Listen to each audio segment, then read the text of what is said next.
ഈ പടം വരയ്ക്ക് കോൺസെൻട്രേഷൻ്റെ പ്രശ്നമുണ്ടോ? സംസാരിച്ചാൽ പടം വരെ തെറ്റില്ലല്ലോ. എന്നാൽ വരച്ചോണ്ട് സംസാരിക്കാം അല്ലേ? എന്താ പേര്? എൻ്റെ പേര് സൂരജ്. വിനിഷക്കറിയാം, ഇൻസ്റ്റയിലായിരിക്കും. ഇവിടെ ഇതാ സ്ഥലം. വിനിഷക്കറിയ ആളിനെ ചേതൻ പീച്ചാർന്ന് എനിക്ക് പറഞ്ഞു തന്നു. ഞാൻ പറയണ്ടല്ലോ അല്ലെ പ്രേക്ഷകരോട്. വെറുതെ പോരാ, തീരെ പോരാ. ഓക്കെ സൂരജ് പറയും ബാക്കി. ഇല്ല, ഞങ്ങള് ജസ്റ്റ് വരയ്ക്കാൻ വേണ്ടി വന്നതാണ്. ആണല്ലേ? ബേസിക്കലി ഇങ്ങനെ ട്രാവൽ ചെയ്യും.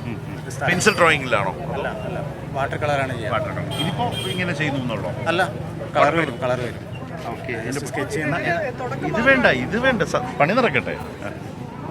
ഇപ്പൊ ഈ തേരാണല്ലേ? അതിൽ കാണുന്ന ഹൈലൈറ്റ്സ് എന്തൊക്കെയാ ആസ് എ പെയിന്റർ എന്നുള്ള നിലയിൽ? ഇത് നമ്മളിത് മനസ്സിലാക്കി ലൈറ്റ് മാത്രം നോക്കുന്നത്. ലൈറ്റ് അവിടെ ഒരു പെർസ്പെക്റ്റീവ് എവിടേക്കൊക്കെ ലൈറ്റ് വരുന്നു. എവിടെയാ വീട്? എൻ്റെ വീട് ചിറ്റലഞ്ചേരി. അത് സ്ഥലം ഒന്ന് പറയാം. പാലക്കാട് ജില്ലയാ? പാലക്കാട് പട്ടണത്തിനടുത്താ? അല്ല, കുറച്ച് അങ്ങോട്ട് നെന്മാറൻ്റെ. എവിടെയാ പഠിച്ചതൊക്കെ? ഞാൻ പഠിച്ചത് ഊട്ടി. ഇതോ ഫൈൻ ആർട്സിൽ എവിടെയാ? ഫൈൻ ആർട്സ് പഠിച്ചിട്ടില്ല. ബേസിക്കലി ആർട്ടിസ്റ്റാണ്. Travel internationally and paint places live. പുറത്ത് എക്സിബിഷൻസ് പല രാജ്യങ്ങൾ എക്സിബിഷൻ യൂറോപ്പിൽ കുറേ രാജ്യങ്ങൾ ചെയ്തിട്ടുണ്ട്. US ചെയ്തിട്ടുണ്ട്. ഷോസും കാര്യങ്ങളും ഒക്കെ ആയിട്ട് ട്രാവൽ ചെയ്യും. ഷോസ് മീൻസ് വർക്ക്ഷോപ്പുകൾ കണ്ടക്ട് ചെയ്യും. വാട്ടർ കളറിന് ബേസ് ചെയ്തിട്ട്. വാട്ടർ കളറാണ് നമ്മളുടെ ഫേവറേറ്റ്. പിന്നെ ട്രാവൽ ചെയ്തിട്ട് സ്ഥലങ്ങൾ വരയ്ക്കും. ഇതാണോ ഏറ്റവും ഫേവറേറ്റ് എന്ന് പറയുന്നത്? ഇത്തരം വാട്ടർ കളറാണ്. വാട്ടർ കളറിൽ തന്നെ ലാൻഡ്സ്കേപ്പാണ് അല്ലേ? അതിലേറ്റവും ഇഷ്ടമുള്ള വരയ്ക്കാൻ ഇഷ്ടമുള്ള ലാൻഡ്സ്കേപ്പ് ഏതാണ്? ഞാൻ പറയുന്നത് ഏറ്റവും ഇഷ്ടം പാലക്കാടിനെയാണ്. ശരി, അത് നാടാണ്. പാലക്കാടിന്റെ ഏറ്റവും ഇഷ്ടപ്പെട്ട സ്കെച്ചസ് ഏതൊക്കെയാണ് വരച്ചിട്ടുള്ളത്? കൊല്ലങ്കോട് കുറേ സ്ഥലങ്ങൾ വരച്ചിട്ടുണ്ട്. ബാക്കിയുള്ളവിടെയൊക്കെ ഇപ്പോൾ അത്യാവശ്യം ആർട്ടിഫിഷ്യലായി തുടങ്ങിയല്ലോ. ഇവിടെ നമുക്ക് അത്രയും അതിക്രമം നടന്നു. ആർട്ടിഫിഷ്യൽ ആയിട്ട് ഒരു നാട്ടിലോട്ട് ഞാൻ വിളിക്കട്ടെ, വരുമോ? എവിടെയാണ്? കുട്ടനാട്ടിലോട്ട് പോവാം. തീർച്ചയായും വന്നിട്ടുണ്ട്. ഡബിൾ കൊല്ലങ്കോടാണ് കേട്ടോ. തീർച്ചയായും വരയ്ക്കേണ്ടതാണ്. വരയ്ക്കണം. അങ്ങനെ ഒരുപാട് നാടുണ്ട് കേരളത്തിൽ. അതുപോലെ തന്നെ നമ്മുടെ ഹിൽ സ്റ്റേഷൻസ്, ഹൈ റേഞ്ച് അതിമനോഹരമല്ലേ? വരച്ചിട്ടുണ്ടോ? ഒരുവിധമൊക്കെ കവർ ചെയ്തിട്ടുണ്ട്. നാടൊരുവിധമൊക്കെ അത്യാവശ്യം. ഓക്കെ മനു, ഹെലിക്യാമിൽ ഇതെല്ലാം ഇങ്ങനെ. ഓക്കെ, ഇതൊരു വളരെ വളരെ ഡിഫറൻ്റായ നമ്മുടെ ഒരു എക്സ്പീരിയൻസ് ആണ്. എനിക്ക് തോന്നുന്നു സുനിൽ സംബന്ധിച്ചും ഒരു ഡിഫറെൻ്റ്, ഒട്ടും പ്രതീക്ഷിക്കാത്ത ഒരു മോർണിംഗ് വൈബിലാണ് നമ്മുടെ സംസാരവും ഈ വരെയും. എല്ലാവരും ഉണ്ടല്ലോ. സുഖമായിട്ട് പോകുന്നു. ആണോ? ഞാൻ വേഗം കണ്ട മനസ്സിലായില്ല. ഓർത്തിരുന്നല്ലോ അല്ലേ? പിന്നെ പാലക്കാടിൻ്റെ ഒരു യുണീക്കായിട്ടുള്ള ഒരു ഐഡന്റിറ്റി ഫീൽ ചെയ്തത് വരയ്ക്കുമ്പോൾ? ഐഡന്റിറ്റി എനിക്ക് ഫീൽ ചെയ്തത്, ഞാനിപ്പോൾ യൂറോപ്പ് ആണെങ്കിലും പുറത്തൊക്കെ സ്ഥലങ്ങൾ ട്രാവൽ ചെയ്യുന്ന സമയത്ത് സ്ഥലങ്ങളിനേക്കാളും കൂടുതൽ നമ്മളെ ഇൻസ്പയർ ചെയ്യുന്നത് തീർച്ചയായും ആൾക്കാരാണ്. മനുഷ്യരായിട്ടുള്ളൊരു ഇൻറ്ററാക്ഷനാണ്. അപ്പോൾ പൊതുവേ ഉള്ളൊരു കൾച്ചറിൽ പീപ്പിൾ ആർ ലൈക്ക്, ഇപ്പോൾ ആൾക്കാർക്ക് ആർട്ട് എന്നുള്ളൊരു സംഭവം വേറെ എന്തോ ഒരു ജനകീയമായിട്ടില്ലല്ലോ. കാരണം മിക്കവാറും ഒന്നും മനസ്സിലാവാത്ത ആർട്ടുകൾ കോടിക്കണക്കിന് പൈസയ്ക്ക് വെക്കുന്നത് ഒരു അപ്രോച്ചബിൾ അല്ല ആർട്ടിസ്റ്റ്.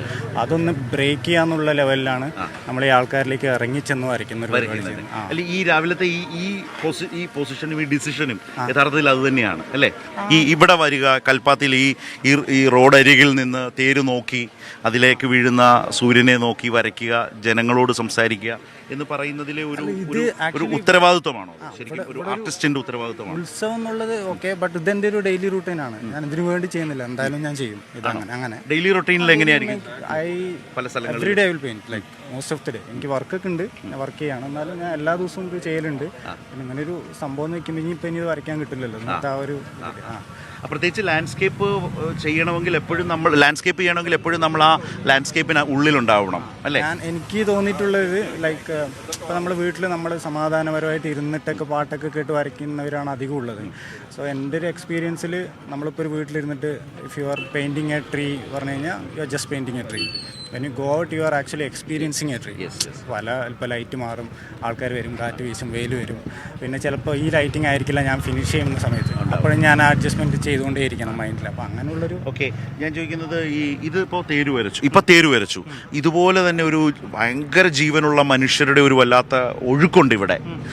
അത് സ്കെച്ചിലേക്ക്, ഒരു ലാൻഡ്സ്കേപ്പിലേക്ക് ഇവിടെ അല്ലേ? ആ അതെ ആ പൊസിഷനല്ല. പെയിന്റിങ് ചെയ്ത് കഴിയുന്ന സമയത്ത് എല്ലാം വരും ജനങ്ങൾ. അതില് കണ്ണില് പതിഞ്ഞ അല്ലെ മനസ്സിൽ പതിഞ്ഞ മനുഷ്യരായിരിക്കുമോ എല്ലാം ഇവിടേക്ക് വരുന്നത്? തീർച്ചയായും ഒരു വാട്ടർ കളർ ആയതുകൊണ്ട് ഞാൻ ഭയങ്കരമായിട്ട് ഇപ്പോൾ ഡീറ്റെയിലേക്ക് കടക്കില്ല.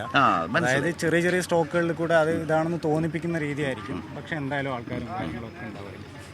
നമ്മുടെ നിഷ്കളങ്കമായ വർത്തമാനത്തിൽ കുത്തിവരകളിൽ നിന്നൊരു നാടിൻ്റെ ഇമേജാണ് പതിച്ചു വെക്കുന്നത്. നിങ്ങളിങ്ങനെ വരയ്ക്കുമ്പോൾ സത്യത്തിൽ ആ പെൻസിൽ ഇങ്ങനെ മൂവ് ചെയ്യുന്ന കാണുമ്പോഴുണ്ടല്ലോ, നമ്മൾ വളരെ വളരെ ഒരു കുസൃതി നിറഞ്ഞ മൂവ്മെൻ്റാണ്, ഒരു മൂവാണ് കാണുന്നത്. അതിനെയാണ് ഞാൻ വളരെ ലളിതമായി എന്താ പറയുക, ഒരു ഉത്തരവാദിത്വം ഇല്ലാതെ കുത്തിവര എന്ന് പറഞ്ഞത്. പക്ഷേ അത് അങ്ങനെ തന്നെ ആയിരിക്കണമെന്നേ ഉള്ളൂ. ഇപ്പം ഞാൻ ഭയങ്കര ഫോഴ്സ്ഡ് ആയിട്ട് അയ്യോ അവിടെ ഓട്ടമുണ്ട് അതിൻ്റെ നമ്പർ പിന്നെ മറ്റേ അങ്ങനെ ഞാൻ ഇതൊരു ഫ്ലോയിൽ ഇങ്ങനെ പോയിക്കൊണ്ടിരിക്കുന്നു. നമ്മൾ ചെറിയ ചെറിയ പെൻസിൽ ഓടുന്ന അത്രേ ഉള്ളൂ അല്ലേ? ചിലപ്പോഴൊക്കെ പെൻസിലാണ് നമ്മളെ ഒട്ടിക്കുന്നത്, നമ്മളല്ല. അത് കാണാനുണ്ട്. കാരണം വെച്ചാൽ അതിനനുസരിച്ച് മനുഷ്യർ വരുന്നുണ്ട്, തേര് വരുന്നുണ്ട്. തേരിന് അപ്പുറവും ഇപ്പുറമുള്ള ഈ തെരുവിൻ്റെ പിന്നെ ഇലക്ട്രിക് പോസ്റ്റുകളും അല്ലേ. ഇതിനിടയ്ക്കൂടെ ഓടുന്ന ഏക വാഹനം ഓട്ടോയാണേ. ഓട്ടോ ഉണ്ട്, 10 മണി വരെ ഓടും. 10 മണിക്കുള്ളിൽ ഒരു ഓട്ടോയ്ക്ക് സ്പേസ് ഉണ്ട് ഇതിനകത്ത്. തീർച്ചയായും. ഓക്കെ, അപ്പോൾ ഏതായാലും ഇത് ഫിനിഷ് ചെയ്ത് ഇത് വാട്ടർ കളറിലേക്ക് മാറുമ്പോൾ കാണാൻ ആഗ്രഹിച്ച് ഞങ്ങളും ഉണ്ടാവും ഇവിടെ. ഓക്കെ, കാണാം. Thank you.